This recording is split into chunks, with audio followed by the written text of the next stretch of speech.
Or what have you seen from Florida's offense on tape and quarterback Graham Mertz? Yeah, they got a good squad over there, man. They got a couple experienced guys. They got a couple young, explosive guys. I'm mostly speaking to like their wide receiver room, but they're a good team. It's our SEC. You know, everywhere you go, you're gonna play real big boy football. So you know, they're not a team that we're taking lightly. We're gonna go about our process every day the same way, and you know, play our game.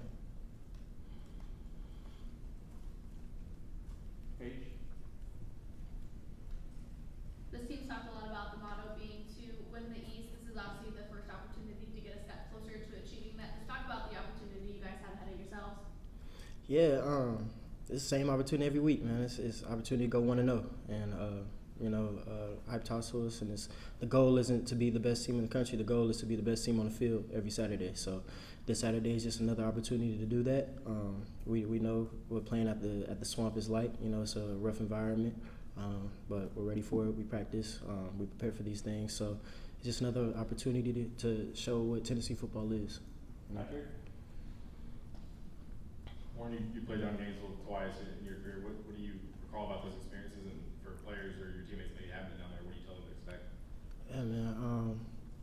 The SEC away games, anywhere you go, it's a hostile environment. You know, everybody in those playing DB. You know, of course, everybody in those stands are rooting for you for something bad to happen. You know, for you. So it's about whatever you go into those other environments, about, you know, staying mentally where you are. You know, so locking in on what you practice, what you worked on, because, you know, we worked on these things. You know, every moment that comes on Saturday, we've repped thousands of times at practice. So, you know, don't get out of the game plan. Keep your head in it and play your game. Go to Adam and Vince. You got the fumble recovery on the left punt the other day. How do you think a rugby style works? Why do you think it's effective? Man, I think it's effective because we got the best punter in the country. Jackson Ross, man, that guy is crazy. You know, he put the ball anywhere. You know, I know y'all hear Eck talk about him. He's not joking. So, you know, that is him, man. He puts in a great spot, man. We do what we're taught to do. And, you know, good things like that happen when you do what you're supposed to do. So, that's all it is. Guys, we're number one in sacks in the country, number one in tackles for loss. How much are you seeing that pass rush really help the back end of the defense? Oh yeah, it always goes hand in hand. You know, there's coverage sacks and then there's just sacks. So those guys, man, them putting pressure on that QB makes our job a lot easier. You know, I'd much rather have to cover for 2 seconds than 6. So, you know, having those guys up there, man, is nothing better for real.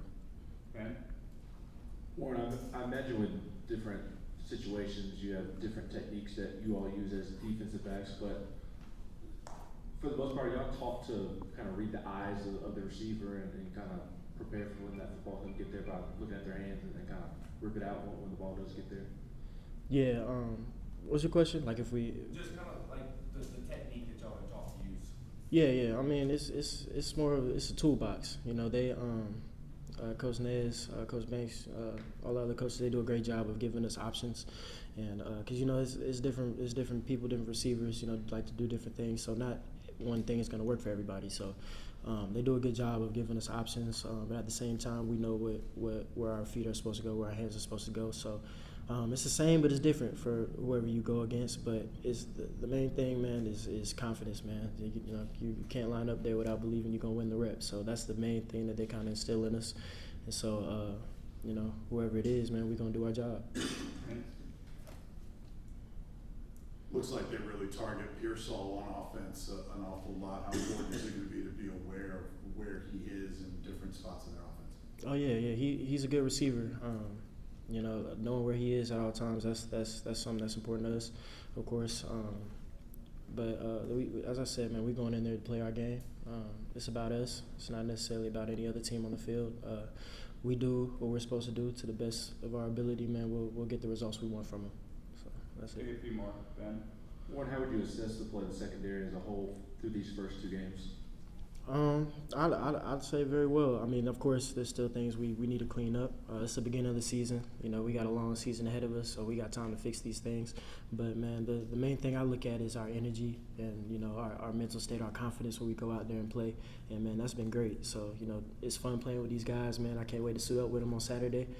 Man, it's always good, man. pitch. You mentioned that you have time to fix things. What are those things you all are trying to correct? I mean, it's just the details, you know. As I said, you know, we have a toolbox. Not everybody's the same as far as how we play, but you know, it's the details and things. You know, it's taking the right step here. You know, maybe our eyes are in the wrong place at a certain time. It's the little things, man. It's really about just doing it consistently. You know, because they're easy fixes.